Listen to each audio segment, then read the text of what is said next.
नमस्कार मित्रों, मैं कवि रसिक गुप्ता दिल्ली से। और दुनिया का सबसे छोटा शब्द माँ, लेकिन पूरा ब्रह्मांड जिसके अंदर समा सकता है, मैंने 4 पंक्तियां समर्पित की कि मेरे मुखड़े से मिट्टी पोंछ पल्लू सान लेती है। मेरे मुखड़े से मिट्टी पोंछ पल्लू सान लेती है। मेरी जिद पर मेरी हर बात भी वो मान लेती है। मैं पहला पाँव तक भी घर में अपने रख नहीं पाता। मेरी आहट से मेरी माँ मुझे पहचान लेती है। मेरी आहट से मेरी माँ मुझे पहचान लेती है। लेकिन अफसोस का विषय कि हमें माँ की याद तब आती है जब वो हमारे बीच नहीं रहती। यही आज की मेरी इस कविता का शीर्षक है। यहीं से मैं प्रारंभ करता हूँ कि सामने माँ का पार्थिव शरीर पड़ा था। सामने माँ का पार्थिव शरीर पड़ा था और बेटा निशब्द किसी मूर्ति सा खड़ा था। फर्क था तो सिर्फ आंसुओं का जो निरंतर बह रहे थे और बिना कुछ कहे ही सब कुछ कह रहे थे। बेटा इसलिए नहीं रो रहा था कि माँ जिंदगी से मुंह मोड़ गई, मुझे अकेला छोड़ गई। वो जानता है कि मौत तो एक बहाना है, एक दिन हम सबको जाना है। बल्कि इसलिए रो रहा है कि मेरी माँ ने जीवन में कभी बाजार से कुछ लाने के लिए नहीं कहा, कभी कुछ खाने के लिए नहीं कहा, फटे पुराने होने के बावजूद कभी नए कपड़ों के लिए नहीं कहा। हर कमी को चुपचाप सहा और मैं अनजान बन सब देखता रहा। माँ खुद गीले में सोती है, बच्चे को सूखे में सुलाती है।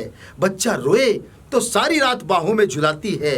बच्चे को मुस्कुराता देख माँ के नयन कैसे खुशी से फूल जाते हैं और बच्चे बड़े होकर कितनी आसानी से माँ को भूल जाते।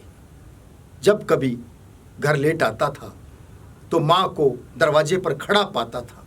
माँ उसी वक्त मेरे लिए गर्मा गर्म खाना पकाती थी और मुझे खिलाने के बाद ही बचा कुचा खुद खाती थी।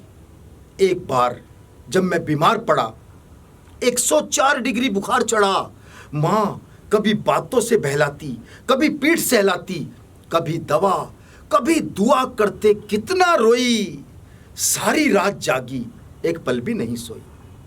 और एक बार माँ का शुगर लेवल जब थोड़ा सा बढ़ा पाया था तो मुझे कितना गुस्सा आया था। माँ ने तो प्रसाद का बस एक पेड़ा खाया था और उस दिन के बाद से मीठे को कभी हाथ नहीं लगाया था। और जिस दिन हमारी फैमिली डिनर पर जाती थी, माँ घर पर अचार से रोटी खाती थी, शुगर से बहुत घबराती थी। हाँ, मैंने माँ से किया था उस दिन दवा लाने का वादा, लेकिन दवा की दुकान पर थी भीड़ बहुत ज्यादा।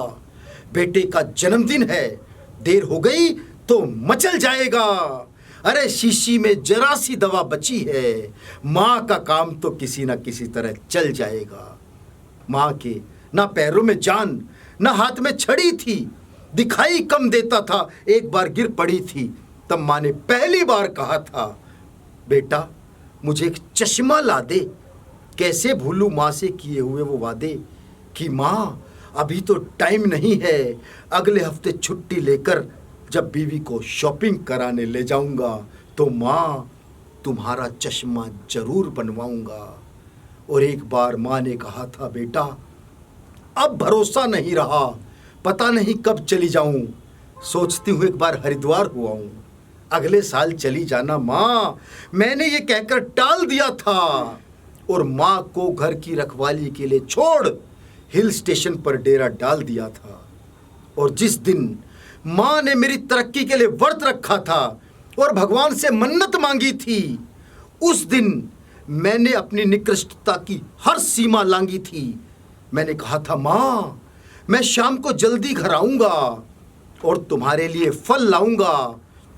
लेकिन जैसे ही हुई शाम, टकराए जाम से जाम, घर पहुंचा तो बहुत देर हो चुकी थी और माँ फलों के इंतजार में भूखी ही सो चुकी थी।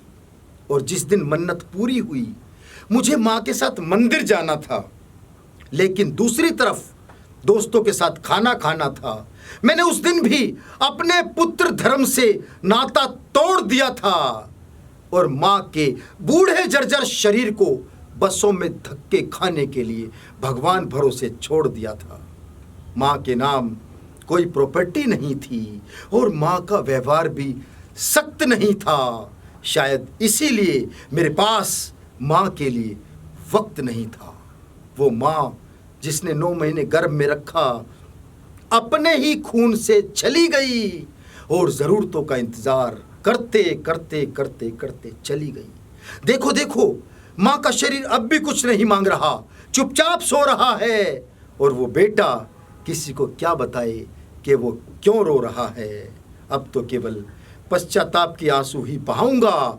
और जिस माँ ने मुझे अपना सब कुछ दिया, उसे सिर्फ कंधा ही दे पाऊंगा, उसे सिर्फ कंधा ही दे पाऊंगा, उसे सिर्फ कंधा ही दे पाऊंगा।